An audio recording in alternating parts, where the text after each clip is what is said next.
Let's assume कि आप एक कमरे में बैठे हुए हो और उस कमरे में एक लड़की आती है आपके आगे, और जो कि बहुत ही गुस्से में है और बेकार मूड में है, और उसके अंदर आपको कूट कूट के एटीट्यूड दिखाई दे रहा है और बिल्कुल सैड है, वो डल टाइप, और उससे कोई वाइब भी नहीं आ रही है, और वो आपके पास बैठ जाती है। ठीक है, फिर आता है थोड़ी देर बाद एक लड़का जो कि फुल पॉजिटिव मूड में है और उससे एक पॉजिटिविटी की वाइब आ रही है, और जो कि बहुत खुश है और वेल ड्रेस भी है और गुड स्मेल भी कर रहा है। वो आपके पास आके बैठ गया, तो आपसे अगर बात करने को कहा जाएगा या अप्रोच करने को कहा जाएगा तो आप किससे करोगे? ऑब्वियसली आप जो पॉजिटिव मूड में है उससे ही बात करने की चाहत कर रखोगे अपने मन में।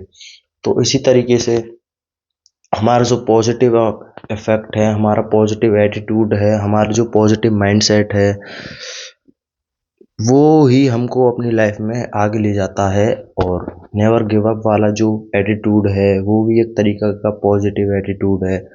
उसी से ही हम ज़्यादातर चीज़ें अचीव करते हैं लाइफ में। और कुछ लोग जो होते हैं जिनका नेगेटिव एटीट्यूड होता है, तो वो हमेशा चीज़ों को ब्लेम करते हैं। फॉर एग्जांपल, जब जो छोटा बच्चा होता है, जब वो चलने की कोशिश करता है, तो अगर वो गिर जाए तो वो अपने पापा या मम्मी को ब्लेम नहीं करता या नीचे पड़े कारपेट को ब्लेम नहीं करता।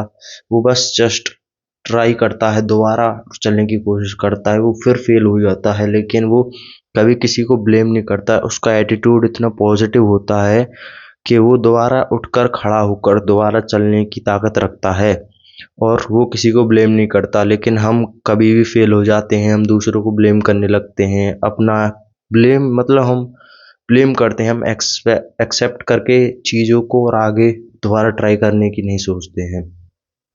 तो ये पॉजिटिव एटीट्यूड हमको अपनी लाइफ में लाना पड़ेगा। सेकंड थिंग है visualisation.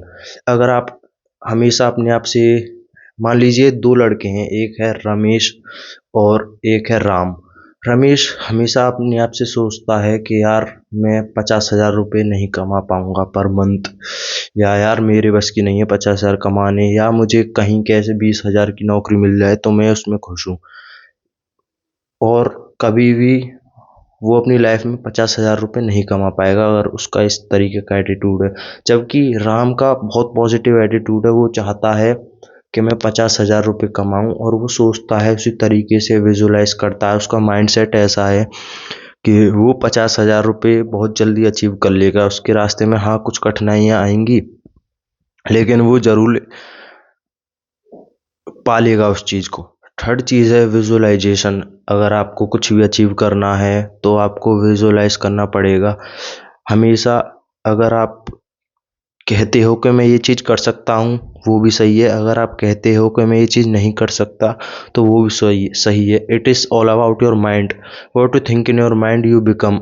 So I will give you a road map of visualisation. So first of all, आपको ज़िंदगी में जो भी बनना है, 6 महीने बाद आपको जो भी कुछ बनना है उसकी इमेज अपने दिमाग में क्रिएट करिए। आई नो शुरुआत में जब आप इमेज क्रिएट करोगे तो थोड़ी ब्लरी होगी, और विद द टाइम पीरियड वो इमेज थोड़ी आपको साफ दिखने लगेगी और आपकी रियल लाइफ में भी वो चीज़ होने लगेगी।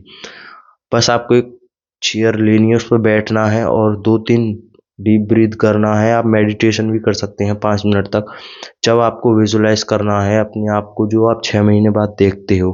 और कभी भी आपको विल या फिर था इस तरीके के प्रयोग नहीं करने सेंटेंस। अगर आपको 50,000 रुपये कमाने हैं तो आप अपने आप से ये कहो कि मैं 50,000 रुपये कमाता हूँ।